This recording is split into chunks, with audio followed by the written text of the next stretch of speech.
The OnePlus Nord line is the mid-range line of OnePlus, which was first released in 2020 with the original OnePlus Nord. OnePlus's main flagships were competing with the top-of-the-line devices on the market, but they had yet to tap into the mid-range market. The OnePlus Nord was their answer to that problem. Today I'm here to talk about the Nord N30. This phone came out in June last year, and I did buy it then, and I've been so behind on these reviews, but I figured one more review couldn't hurt on the internet, right? So let's talk about it a little bit. This phone is huge. The phone is 6.52 inches by 2.99 inches by 0.33 inches. It's larger than the iPhone 15 Pro Max, and it's almost the same size as the Galaxy S24 Ultra. But it's much easier to wield at 195 grams due to the phone's body being made of plastic instead of aluminum and glass. We have the power button on the left side of the phone, which doubles as the fingerprint scanner. My only gripe is that the button is basically flush with the phone, making it hard to find by feel alone. It's clicky, but I wish it protruded as much as the volume rocker. We have the volume rocker on the other side of the phone, which does stick out nicely. We do not get the OnePlus alert slider on this model, which is a bummer because I really like it. Above that is a SIM tray, which also doubles as a micro SD card slot as well. Yes, the mid-range OnePlus phone has micro SD card support. We also have a 3.5mm headphone jack at the bottom of the phone as well. Nice surprise. Next to that is the USB-C port for charging, microphone, and stereo speakers. Because this is a more budget device than its flagship counterpart, the bezels are not symmetrical on the top and the bottom. The display needs more room at the bottom to fold down. This is a way for them to cut costs a bit, because as you might know, bezel-less designs cost that much more. The phone is running the Qualcomm Snapdragon 695, which was announced in the fall of 2021. It's a solid mid-range chip these days, and another way to keep the cost low on this device. The phone comes with 8GB of RAM, 128GB of internal storage, and the best part of it being that this phone supports micro SD cards. I hadn't realized that some OnePlus phones had micro SD support, which is great for those who want to bring a lot of media with them. This is important, as OnePlus does not sell this phone in any other configurations. What this means is your only option is 128GB of internal storage, whether you like it or not. The chipset is powerful enough for everyday tasks, but when we start to play games is where we see some issues. The graphics on some of these mobile games have dropped frames and can't keep up. Some of the games were simple, like Clash of Clans, and there were dropped frames. I expect Asphalt 9 to be worse, but it held up a lot better. Probably had something to do with the lower graphics settings, as the game looks less sharper than it does on other devices I've played it on.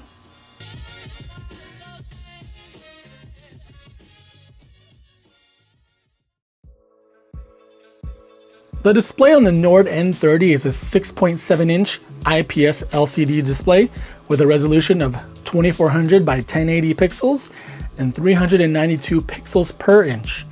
I'm glad OnePlus decided to throw in a refresh rate of 120 Hz. For the price, they could have gone away with 90 Hz or even 60 Hz, so it's very refreshing to see. IPS displays are not my favorite kind of displays, but they're not bad. I just prefer how dark displays get when they're displaying a black background on AMOLED displays. It's a perfectly good display, and I've had no issues to report. The OnePlus Nord N30 comes with Oxygen OS 13 based on Android 13. OnePlus is doing great things with software at the moment, and I have no complaints. As of today, my phone is running Oxygen OS 14 based on Android 14, and unfortunately, that's all the OS updates this will get. But it'll get 3 years of security support. Not great for longevity, but if your needs don't require the newest of OSs at all times, then this could be a great phone for a few years. I'm happy to report no glitching or other software issues during my usage. The software is very smooth on this phone, although it doesn't feel as snappy as a phone would with a more powerful chipset. Another random thing that I ran into is that I cannot connect external drives or SD cards through the USB-C port. It doesn't read. I have a drive and I plug it in and it doesn't recognize the thumb drive. OnePlus has managed to fit in a 5000 mAh battery inside of this beast. And if you still find yourself running low on power, just plug in that included 50-watt quick charger and cable and top off. In my testing, I'm finding that the Qualcomm Snapdragon 695 is a light battery sipper. In my most recent test, the battery went for 7 hours of screen on time, but over the duration of almost a day and a half. I fully charged the phone in the morning, unplugged at 9 a.m. and went all the way until 5 p.m. the next day before needing to charge again. I could probably get 9 hours or even 10 hours of screen on time if I pushed it. I was blown away by the battery life. And if you're someone who values battery life the most and doesn't need the most powerful chip, this is the way. Another instance where OnePlus had to cut some features to reach this $300 price point is that the phone does not have wireless charging. If that's something you heavily rely on, this is something you'll need to consider.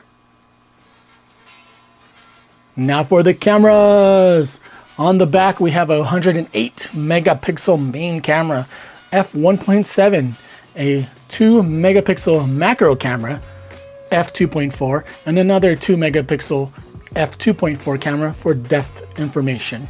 For video, the highest you can shoot is full HD at 30 frames per second, and can shoot 720p also at 30 frames per second. We also have slow motion video recording at 720p at 120 frames per second, and 1080p time lapse at 30 frames per second. And on the front, we have a 16 megapixel f2.4 camera. Another corner OnePlus had to cut is the image quality that this camera produces. The quality that we see here is the biggest difference between this and the OnePlus 11 or flagship line cameras, despite having very large lenses. The photos that come out of this phone are just okay. If you're not a photo video person, then this probably is not a big deal to you. For nighttime shots, the auto mode doesn't ramp up the shutter speed enough to take a photo that's not blurry. Video looks to be over sharpened.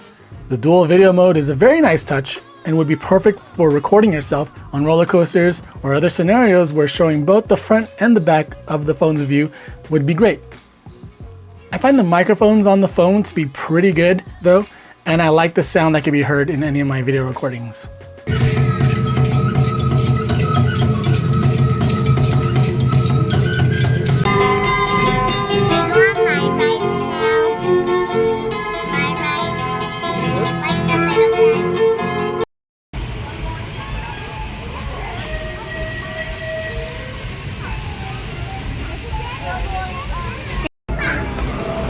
About 9 o'clock and this is the selfie video with stabilization late at night. It's dark in here, it's very dark. But there's a flash for the video. This is funny looking. Woo.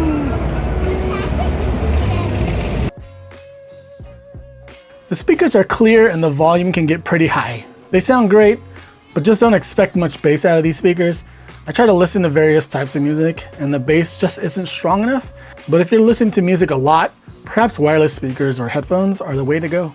Speaking of headphones, the sound coming out is pretty good and I prefer this way for listening to music on this phone. It sounds great.